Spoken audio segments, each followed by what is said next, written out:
merci beaucoup de suivre ce débriefing. Exceptionnellement, nous avons un seul invité, Francis Kalombo Tambwa. Bonsoir. Bonsoir, Manu. Vous êtes le chef des jeunes du Parti du Peuple pour la Reconstruction et la Démocratie. Vous êtes également avocat au barreau de Kananga, oui. Mais pas de Kinshasa. Non. C'est curieux. Non, c'est pas curieux. Il y a des barreaux sur toutes les Vous habitez à Kinshasa?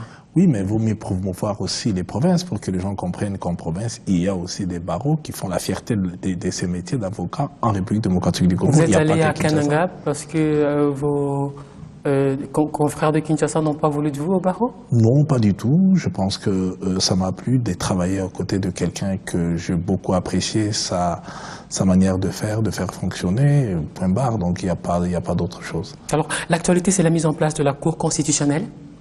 Le juriste que vous êtes attend quoi de cette Cour constitutionnelle? Écoutez, qu'il puisse d'abord dire le droit. Vous savez, il y a une innovation en ce qui concerne cette Cour constitutionnelle. Tout citoyen peut saisir cette Cour constitutionnelle, ce qui est quand même démocratique. Et nous pensons qu'il y a beaucoup d'actes que les gens posent, soit des autorités, en violation pure et simple de la Constitution, et qui serait souhaitable que cette Cour se mette en place pour pouvoir voir dans quelle mesure nous pouvons, nous, en tant que citoyens, trouver notre compte. Oui, on va y aller de manière un peu pédagogique. On parle comme si on parlait à des enfants de 4 ans. Qu'est-ce qui pousserait un Congolais commun d'aller à la Cour constitutionnelle? Oui, bon, je prends un exemple. Moi, j'ai saisi la Cour suprême en son temps. Normalement, je pouvais saisir la Cour constitutionnelle pour inconstitutionnalité d'un acte. Si jamais une autorité prenait une décision qui violerait, par exemple, la Constitution, on peut saisir cette Cour pour avoir gain de cause. C'est vrai, l'article 168 est clair. Tout acte qui n'est pas conforme à la Constitution est nul de droit.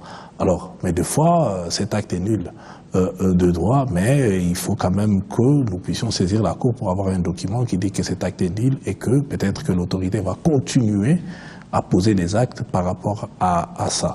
Et vous vous souviendrez, l'Assemblée provinciale de Kinshasa, en son temps, a pris l'édit pour créer la DGRK. J'ai saisi la Cour parce que j'ai trouvé que c'était en violation des dispositions de la Constitution. Donc on ne peut créer un service public, le gouverneur pouvait prendre un arrêté pour créer la DGRK et non par une loi, puisqu'en le faisant par une loi, on violait les dispositions constitutionnelles.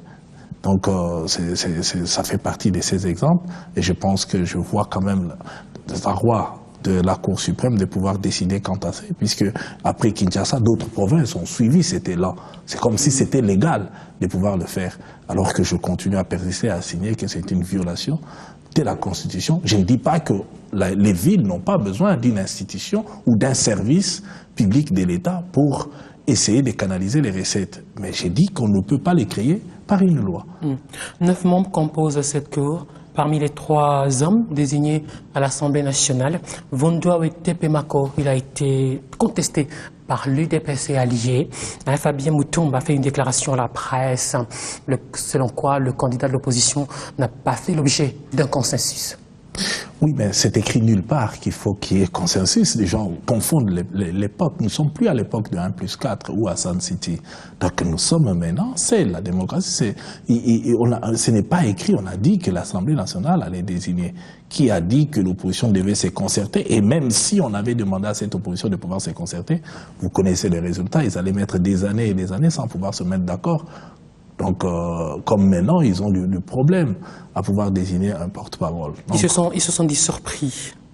Non, ils n'ont pas été surpris, puisqu'il a été désigné. Je pense que personne ne met en cause la position aujourd'hui de Vundoawe, et d'abord en tant qu'opposant, deuxièmement en tant que scientifique, homme capable de pouvoir amener le meilleur de ce que Vundoawe a ou ce qu'il sait, pour contribuer à la consolidation de la démocratie. En fait, c'est ça. Nous voulons consolider la démocratie et je pense qu'il est capable de le faire. Et en signe de protestation, le groupe parlementaire n'avait pas assisté à ce congrès? Non, c'est faux. Je crois que le groupe parlementaire a assisté. Il y a quelques individus qui ont décidé de ne pas assister, libre à eux. D'ailleurs, c'est aussi ça la liberté, c'est aussi ça la démocratie.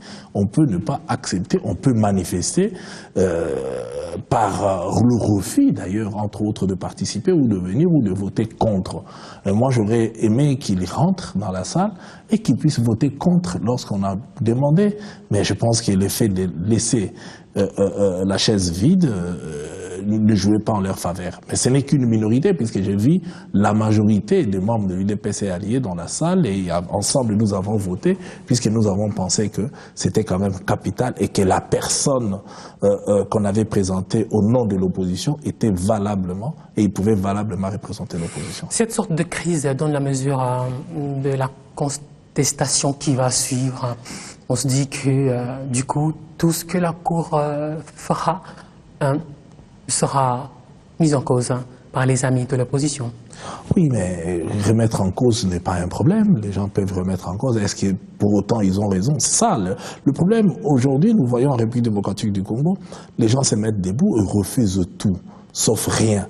Il suffit qu'un adversaire politique présente quelque chose, tout de suite vous criez que vous le refusez. Libre à vous, mais vous avez raison. Je ne pense pas.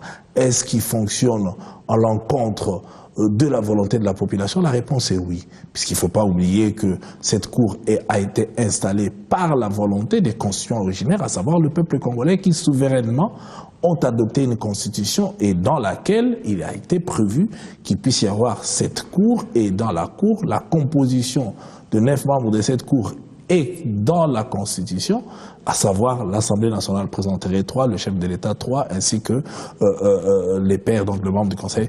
C'est ça la réalité. Alors maintenant, si eux, ils pensent que ce n'est pas comme ça, ils auraient pu crier ça bien avant, ils auraient pu refuser bien avant, mais ils ont demandé à ce que la Cour puisse rapidement s'installer, que le président de la République puisse rapidement installer cette Cour. Aujourd'hui, ils ne peuvent pas s'en prendre une fois de plus.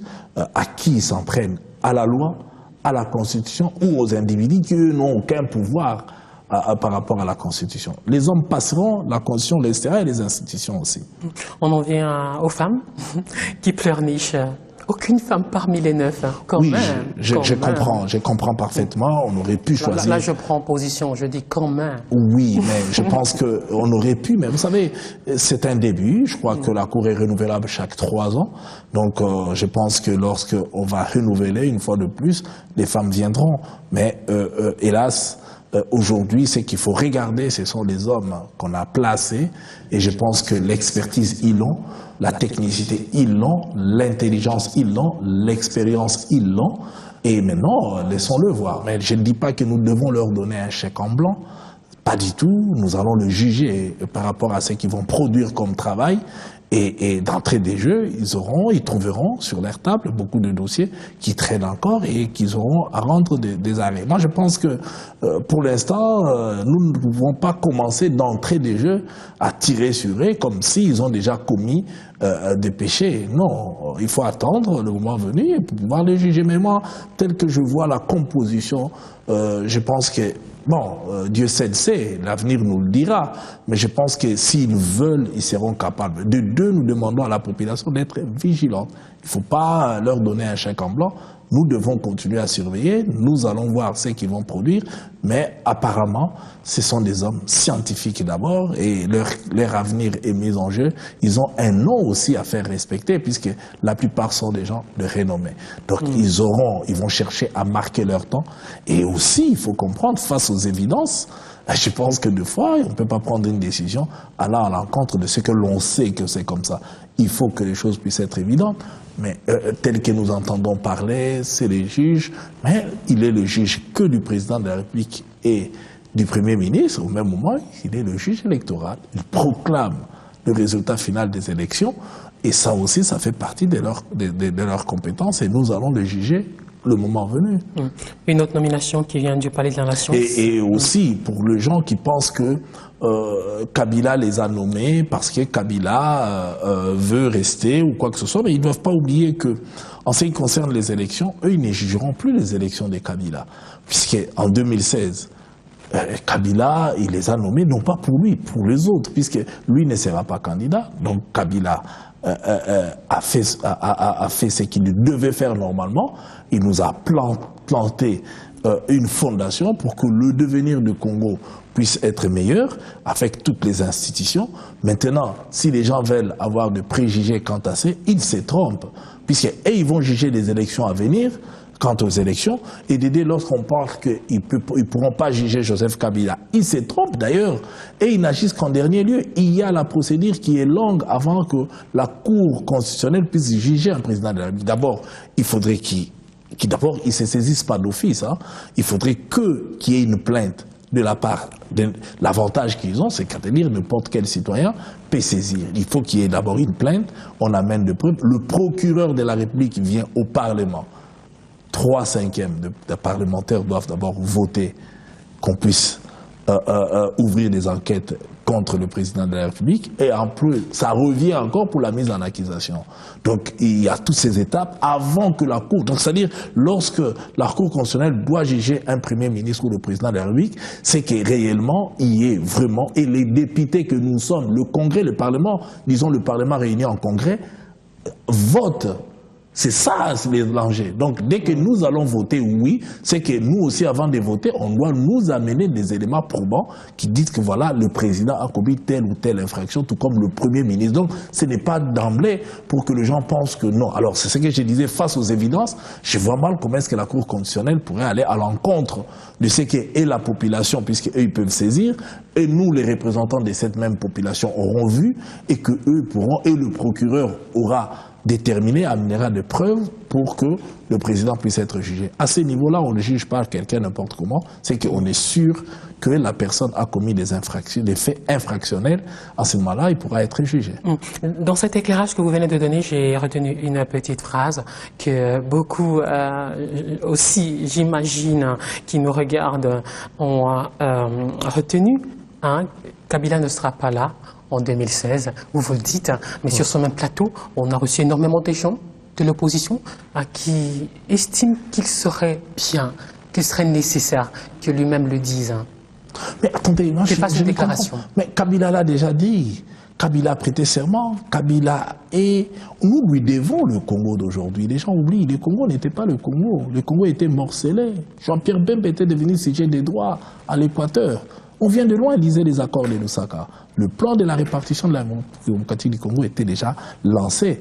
Quand Kabila fait tout pour qu'on en arrive là, il fait tout pour qu'il y ait cet accord global et inclusif, il accepte de partager le pouvoir. Nous allons aux élections à 2 reprises.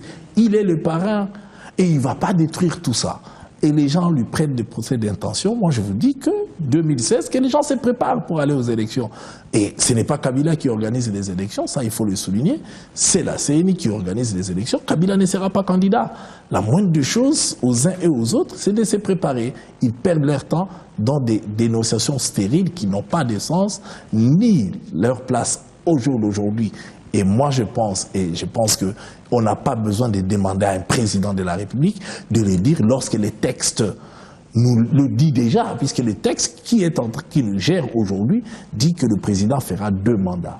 Point barre. Et aucun moment, vous avez vu le président de la République demander à ce que nous puissions modifier les dispositions, c'est-à-dire l'article 220, afin qu'il puisse se représenter.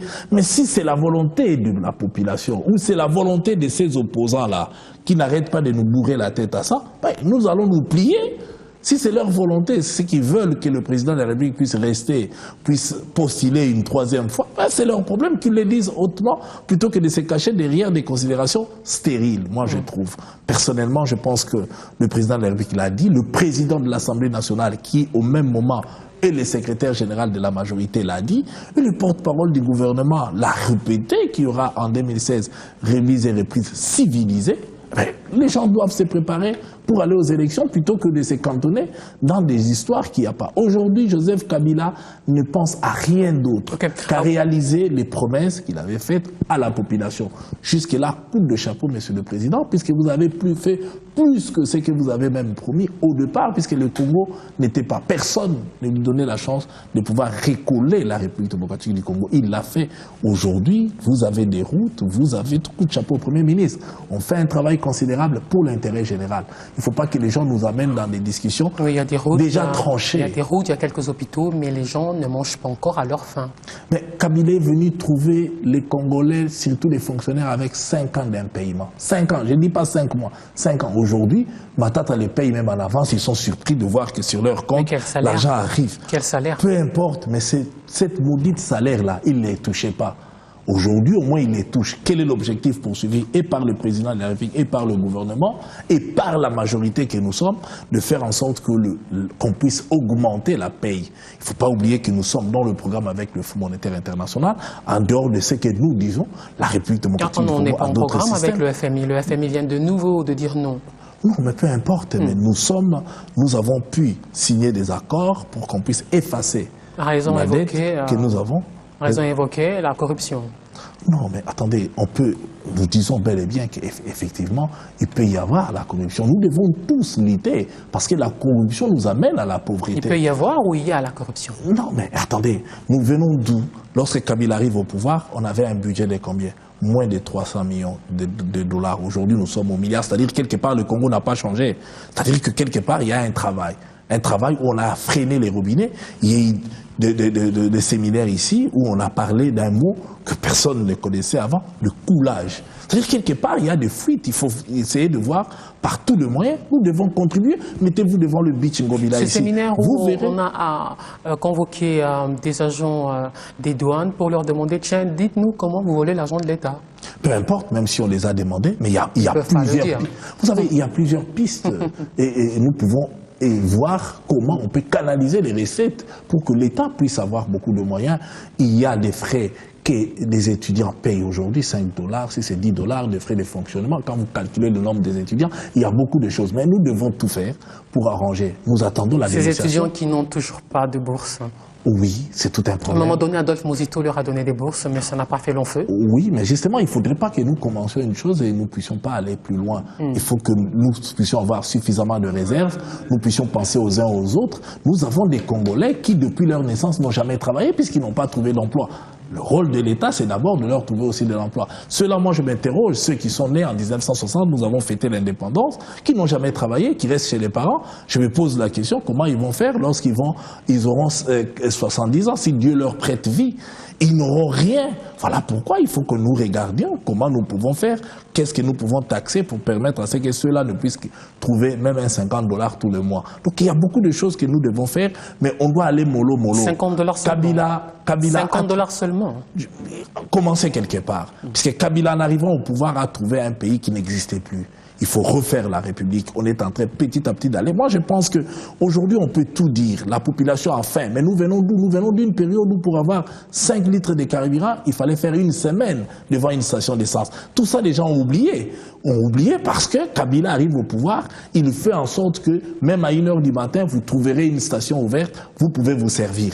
Donc, nous venons de très loin. Nous devons accepter d'abord qu'on vient de loin et qu'aujourd'hui, il y a encore des choses à faire. Il y a des choses à faire parce que le Congo est grand. Et il y a à faire parce qu'il y a la mauvaise foi de certaines responsables. Ça, il faut le reconnaître. Parce que vous allez dans d'autres provinces, vous voyez les niveaux de développement. Je prends l'exemple du Katanga, où vous vous demandez, mais nous sommes au Congo, nous ne le sommes pas. Je savais que vous citerez le Katanga. Je savais que vous citerez le Katanga. C'est un modèle que nous devons prendre en République démocratique du Congo. Vous venez à Kinshasa, vous verrez que la Gombe est en train d'être fleurie. La commune de Bandalungwa, la même chose. Donc la volonté des hommes peut toujours et encore changer les cours des choses. Et là, je cite le professeur Arthur Zaïdi Ngoma. Donc on peut, si nous sommes animés de bonne volonté, nous pouvons changer les choses en République démocratique du Congo. Voilà pourquoi nous demandons aux hommes de bonne volonté, puisque le paradis est pour eux, de pouvoir faire un effort pour que le Congo puisse décoller, pour que les Congolais puissent se sentir soutenus, puissent se sentir dirigés, puissent se sentir avancés. Mais nous venons de loin, nous sommes quelque part et nous devons continuer. Et c'est ça la vision du président de la République, aller au-delà pour que le Congo de demain ne puisse pas ressembler au Congo d'hier. Nous voulons avoir un pays où tout le monde aura la fierté et non d'aller se réfugier ailleurs, on nous chasse comme de moutons. Et ça, c'est inadmissible. Et nous devons arranger chez nous pour que le Congolais vienne et le Congolais reste chez eux et pouvoir travailler et trouver de quoi manger. Le Congo qui a une très mauvaise réputation au niveau international en matière de vol, de viol. À un moment donné, il y a eu même des médias qui ont désigné Kinshasa ou le Congo comme la capitale mondiale du viol. Et en réponse, sans doute, Janine Mabunda, conseillère spéciale du chef de l'État en matière de lutte contre les violences sexuelles, ce serait quoi sa priorité? Justement, sa priorité serait justement la sensibilisation ou les procès? Non, il est conseiller du président de la République. Il est conseiller. D'abord, il faut la sensibilisation et la prévention. Et puis, la dénonciation qui viendra aussi, puisque ce qui tue aujourd'hui, c'est que la plupart des dénoncements, et il faut que la justice suive aussi. Voilà l'importance d'avoir un appui auprès du président de la République pour que lui puisse peser de tout son poids. Puisque si la justice est rendue au nom du président, du peuple congolais, mais cette justice est exécutée en son nom. Il doit faire en sorte qu'on puisse exécuter les décisions de la justice pour que ceux-là qui commettent ce genre de crimes puissent être jugés, condamnés et qu'ils puissent purger leur peine sans problème. Or, aujourd'hui, je salue cette nomination. Nous pensons qu'il était grand temps qu'auprès du président de la République, il y ait quelqu'un qui est chargé de ça pour que chaque fois, nous puissions aller. Cela témoigne ce qu'a promis le président de la République de prendre à bras le corps ces problèmes de viol que nous sévissons en République démocratique du Congo. Et je pense qu'avec la fin de la guerre à l'Est, ça va diminuer puisque la plupart, ce sont des étrangers qui, venant chez nous, commettaient ce genre de choses ou intoxiquant les Congolais pour qu'eux-mêmes puissent commettre ce genre de choses vis-à-vis de leurs propres membres de la famille. Même s'il y a encore des groupes armés en activité ici et là. Bon, parmi les réactions qu'on a recueillies au lendemain de cette nomination, des femmes qui ont estimé qu'elle a plus un profil de politique que de militante des droits de la femme. Mais on n'a pas dit qu'il faut que ça soit une militante. Le président de la République a besoin de quelqu'un qui peut lui conseiller. Mais voilà, d'abord, elle est plus politique, mais c'est une femme intellectuelle, il ne faudrait pas l'oublier. Et qu'elle, elle sait, elle peut aller vers ceux-là. C'est une femme d'exception, je le reconnais. Oui, puisque c'est une femme d'exception, elle peut aller vers ceux-là qui ont été des victimes. Et aussi, elle peut côtoyer les deux parties, c'est-à-dire et les activistes et les victimes, et aussi les bourreaux. Parce qu'il ne faudrait pas oublier que le bourreau, il y en a qui doivent être soignés. Ce sont des malades, des pervers sexuels, et qu'il faudrait les soigner. Donc tout ça, ça fait un tout. Il ne faudrait pas se dire, voilà, ça aurait été mieux de nommer un ancien violeur pour qu'il puisse bien conseiller comment les violeurs font pour mettre fin à ça. On peut aussi dire ça. Mais je ne pense pas. Le président de la République... Une ex-victime du viol. Oui, non, mais peu importe. Elle est victime, je comprends, nous regrettons purement et simplement, mais je pense que le président de la République a besoin d'un collaborateur et il a choisi une femme, bravo, coup de chapeau, pour lui permettre de mieux comprendre ces phénomènes et prendre des décisions pour pouvoir éviter. Et nous sommes inscrits dans l'avenir, ce n'est pas le passé c'est le passé. Nous tiendrons compte du passé pour nous préparer pour l'avenir et voilà pourquoi il a choisi Mabunda, que je félicite d'ailleurs. On a cette autre vague d'amnistie et du coup revient la question de Djomi Dongala et de Coutinho Fernando. Nous savons, je sais qu'ils ne sont pas éligibles, mais étant donné qu'il y a énormément de voix de leurs amis de l'opposition qui demandent leur remise en liberté, n'y a-t-il pas lieu d'une grâce présidentielle? Mais vous savez, c'est trop difficile de pouvoir commenter sur quelqu'un qui est en prison, à qui on a privé la liberté. C'est aussi difficile de commenter dans un sens ou dans un autre, surtout lorsqu'il y a des victimes qui, eux, regardent, ils se disent, c'est la personne-là qui m'a violé ou c'est la personne-là qui a tenté. Moi, je peux que compatir avec leurs familles qui, aujourd'hui, sont privées de membres importants, de soutien qu'ils avaient. Mais néanmoins, l'amnistie reste l'amnistie, les faits infractionnels. Je comprends les gens de l'opposition qui crient, mais la moindre des choses, moi j'aurais souhaité que les opposants disent tous les détenus qui ont violé puissent être libérés. Ça sera justice, puisqu'il ne faudrait pas catégoriser le fait d'être un homme politique. Voilà, on peut bénéficier de ce que la population n'a pas envie, l'impunité, parce qu'on a cette étiquette d'être un homme politique. Non, nous avons d'abord ce qu'on appelle ces privilèges de juridiction que d'aucuns, si je parle de Dieu, a bénéficié, Mais néanmoins, pour dire, voilà, je suis un homme politique, lorsque je commets des infractions, eh ben, je dois aller. Non, il y a d'autres, même, qui ont payé et qui sont libres aujourd'hui. Et aujourd'hui, je pense que la moindre des choses, je peux compatir, par exemple, avec Coutinho, qui est très malade d'ailleurs, où on peut penser que, suite à cette maladie, s'il ne peut pas trouver la liberté. Et là, on peut voir, ça ce sont des cas, c'est autre chose par rapport même, on ne peut même pas demander à ceux qui puissent bénéficier de grâce, puisque au monde entier, quelqu'un qui est condamné pour viol, et vous venez de voir maintenant le président qui vient de nommer quelqu'un à ses côtés pour pouvoir s'occuper de ses problèmes, demain dire voilà je libère parce qu'il est opposant, il est un homme politique. En ce moment-là, nous n'aimons pas le Congo, nous n'aimons pas la République démocratique du Congo. Il y a d'un côté les victimes et de l'autre côté, alors il faut poser la question aux victimes, qu'est-ce qu'ils pensent de si on peut libérer les gens qui sont condamnés pour ça, parce qu'il ne faut pas qu'il y ait deux poids, deux mesures. Moi, je pense que la moindre des choses, on peut gracier quelqu'un, on peut donner quelqu'un une liberté conditionnelle lorsque la personne réunit toutes les conditions. Leurs camarades de l'opposition évoquent des procès politiques, des condamnations politiques. Oui, ben c'est trop facile de dire des condamnations politiques ou des procès politiques. Je pense que si je regarde bien le procès du pasteur Coutinho, c'était contre le pasteur Ngalassi, si ma mémoire est bonne. Ce procès est passé à la télévision aussi au-dessus de tout le monde. Le procès des Diomi aussi, la même chose. Donc je pense que même nous au Parlement... Il peut y avoir des tireurs de ficelles. Oui, mais pourquoi toujours avoir des intentions? Il faut regarder, est-ce que ces tireurs de ficelles ont tiré réellement des ficelles ou l'homme lui-même s'est compromis? C'est ça la réalité. Il faut pas parce qu'on est des hommes politiques qu'on peut... Moi, je sais que le milieu politique n'est pas un milieu d'enfants de cœur. C'est un milieu où les gens se cherchent parce qu'il y a le pouvoir en jeu. Certes, oui, mais quel est l'enjeu? Pourquoi allons tout en vouloir à Diomi Ndongala?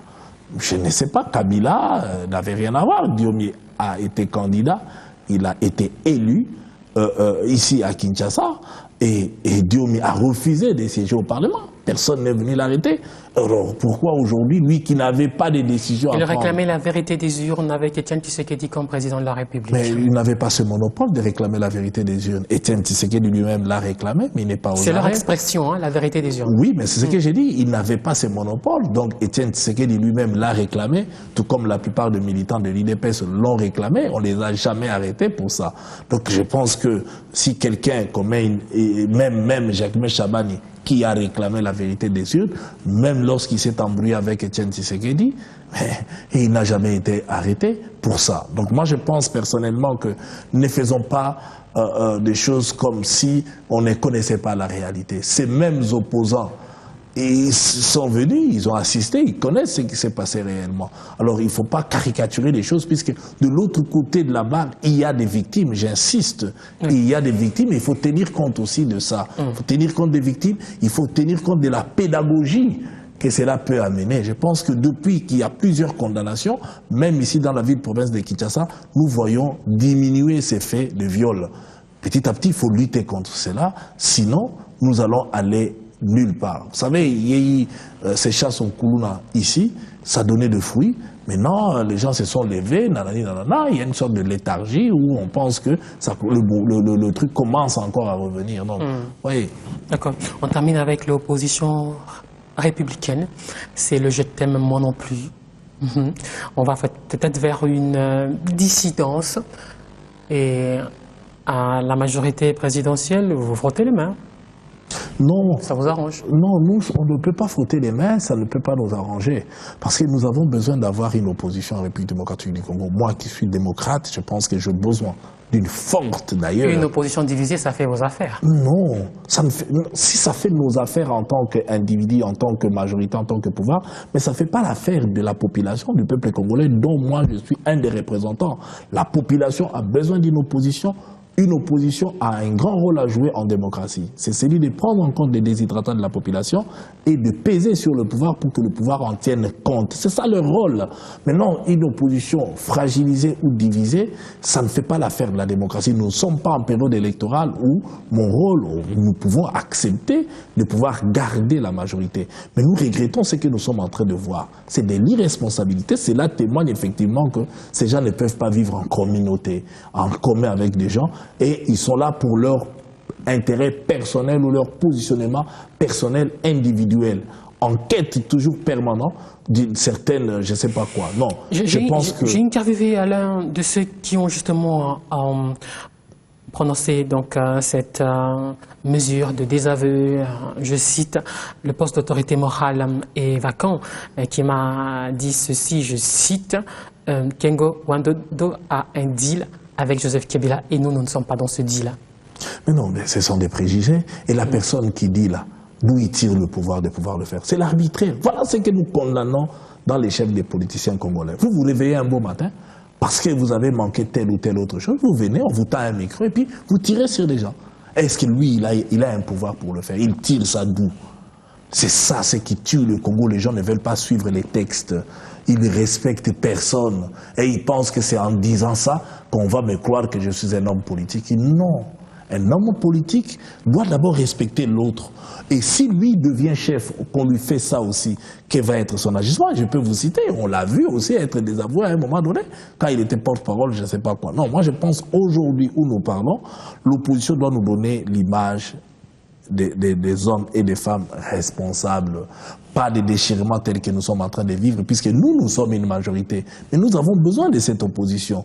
Et cette opposition, nous l'avons besoin, non pas pour nous, mais pour l'intérêt général. Parce que l'opposition doit peser, doit critiquer l'action du gouvernement pour permettre à ce que le gouvernement se dise « Ah, j'ai l'opposition qui me regarde, je dois bien me comporter, sinon ils vont me remplacer demain. » Or, si nous avons une opposition avec l'image que je suis en train de voir, eh bien, je pense que nous allons rester pendant plus de 50 ans en majorité. Quoi qu'il en soit, beaucoup ont ironisé au lendemain des concertations nationales que ce n'était pas l'opposition républicaine, mais c'était la nouvelle majorité présidentielle. Ben, écoutez, non, ben, ils peuvent appeler comme ils ont besoin d'appeler, mais une chose est vraie, c'est que ce sont les gens de l'opposition qui ont réfléchi et pensé avant tout Congo. Il fallait sauver la République. Et ils sont venus, ils ont fait des propositions, certes, pertinentes, que nous avons, la majorité en a tenu compte, et voilà pourquoi nous travaillons ensemble. Mais est-ce que Kengo Adondo, président du Sénat, est-ce qu'il doit être l'ennemi de Joseph Kabila? Non, c'est un adversaire politique, et les gens ne doivent pas confondre l'adversité politique avec un ennemi à qui nous sommes en conflit. Et nous pouvons nous dire bonjour, nous pouvons nous fréquenter, nous pouvons être ensemble. Jean-Pierre Bemba aussi est devenu un partenaire politique, le MLC était aux concertations. Mais écoutez, Jean-Pierre Bemba toujours été un partenaire politique, puisque Jean-Pierre Bemba a été vice-président de Joseph Kabila. C'est ce que les gens... Non, les gens doivent savoir que Joseph Kabila travaille avec tous les hommes politiques. Donc, je pense qu'il a travaillé avec lui, et il était son vice-président, donc ils ne peuvent que collaborer. Donc, il n'y a rien de nouveau quant au MLC. Nous avons travaillé avec le MLC pendant des années, nous sommes allés aux élections, et aujourd'hui, si le MLC, nous travaillons avec eux en tant qu'opposition, il faut bien le souligner. Nous travaillons avec eux en tant qu'opposition, ce qui est tout à fait normal. Nous gérons la République ensemble. Les autres disent opposition molle. Merci beaucoup, Francis Kalombo Tambo, d'être venu ici. Vous êtes le chef des jeunes du Parti du Peuple pour la reconstruction et la démocratie, avocat au barreau de Kananga. Cette émission se termine ici. On se retrouve très vite.